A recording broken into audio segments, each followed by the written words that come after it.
The title for my post-game piece, Guts and Nuts, because that's basically what Georgia displayed to win that game. I mean, resilient offense out. It's just a struggle. Two really good defenses against each other.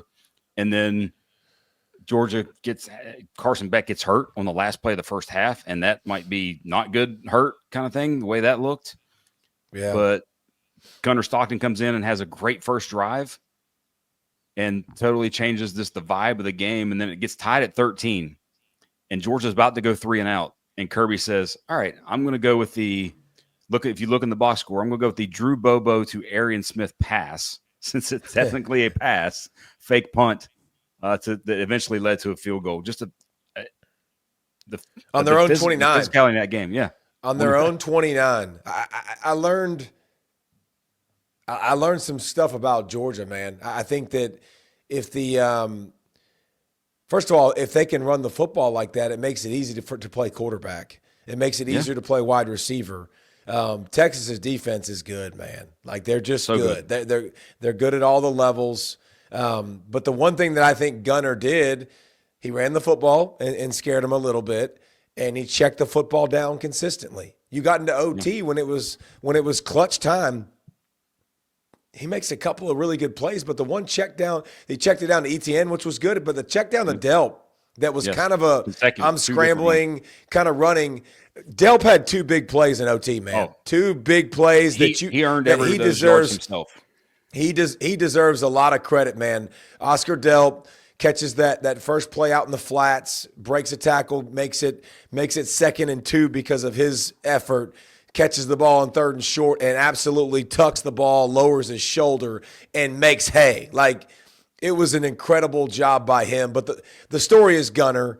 Actually, the story really should be Georgia's defense. Georgia's defense looked exactly like it did the first time they played Texas. Getting after the quarterback, playing good in the back end.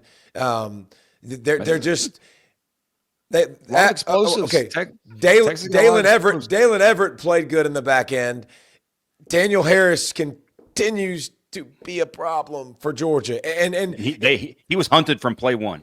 The very first play, they're like, did you see how Sark did it too? I love watching Sark offense, but literally motion his guy from the slot outside real quick. Okay, I see you're playing off, because he noticed they're playing off. Bam, hitch.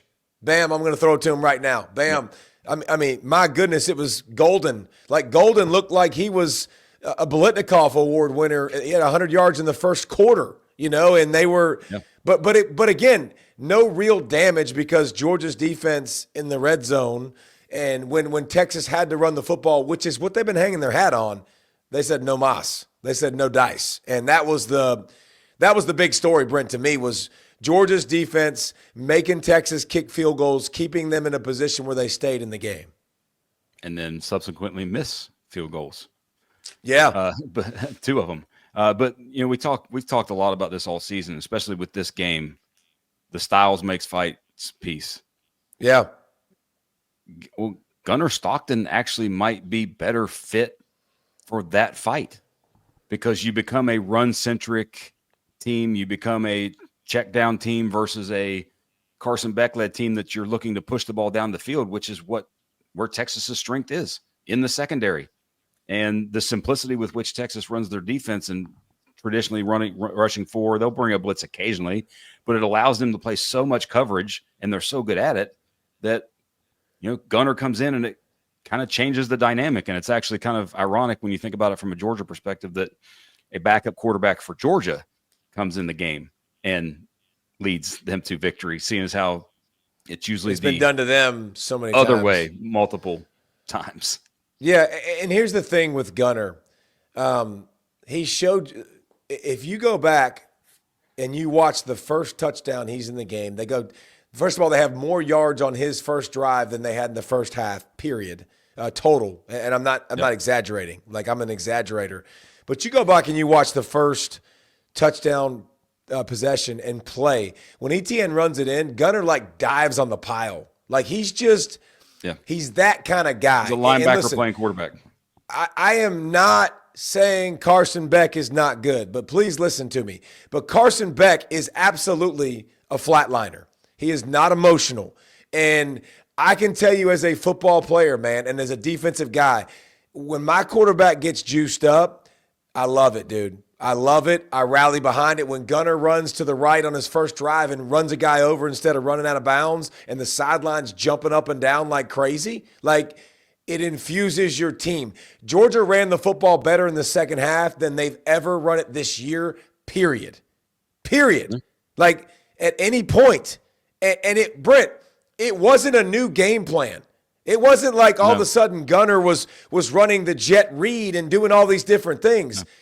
They freaking sacked up. Like they played with more energy. They played with more enthusiasm. He made some dang throws. Lucky steps up on the sideline, makes a great grab and drags the toe, which was absolutely filthy. Arian makes a play for his guy. Like the team played better. ETN, who's been out, played like a man-child. Like not even thought he was going to play this week. So, Georgia stepped up. Gunner stepped up in a huge moment, and the offense just went rolling. But what about that finish when he got his head blasted and just went, woo, okay. Well, and then Beck has to come because it wasn't a targeting. Beck has to come out for a play. Beck comes in, hands the ball off for the winning touchdown. I saw Ratledge after the game. He's like, "Yeah, I didn't even know Carson." He was like, "Oh, Carson's here in the huddle." So, did you see or happen to see Kirby on the podium after the game and see his comment or hear his message? His message to Sankey that was pretty, who's standing right next to him, like arm's length away, like could hit him with a rock. And Kirby's like, "Man, put us on the road. I'm glad we get some rest. I'm glad we got some rest because we got to go to the best teams in the country. We got to go on the road to all of them." Yeah, there's Greg. He's right next to him. Hey, talking right to you. Listen, we talked about this, man, and this is big for Georgia to me.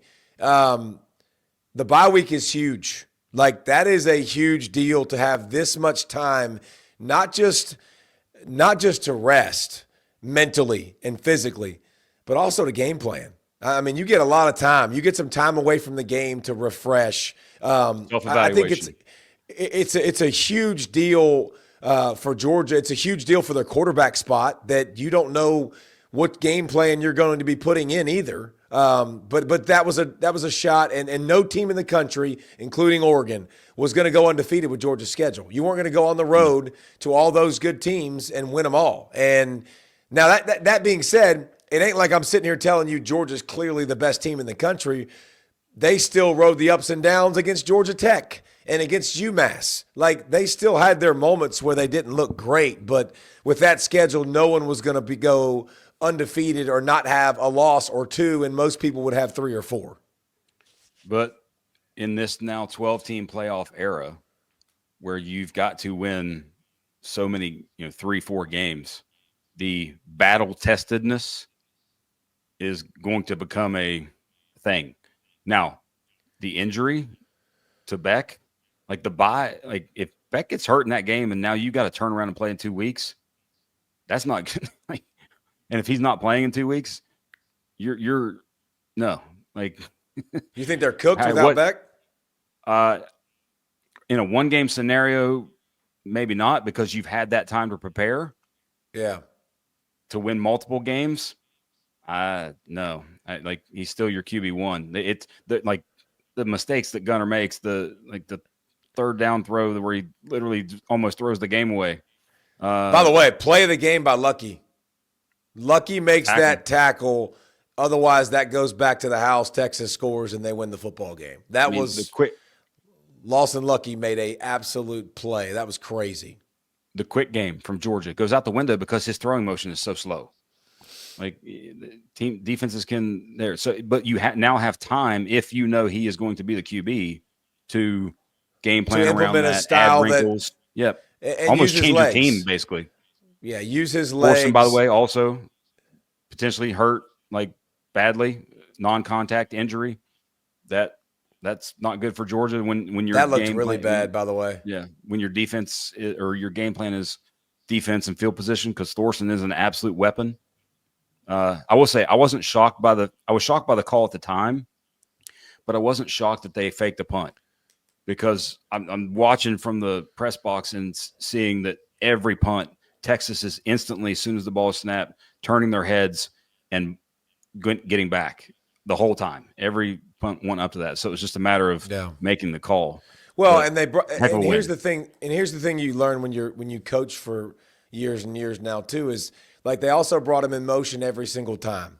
And and they kicked it the first 3 or 4 times, and you're watching it and you're seeing it, and you absolutely set it up. So that's how it works.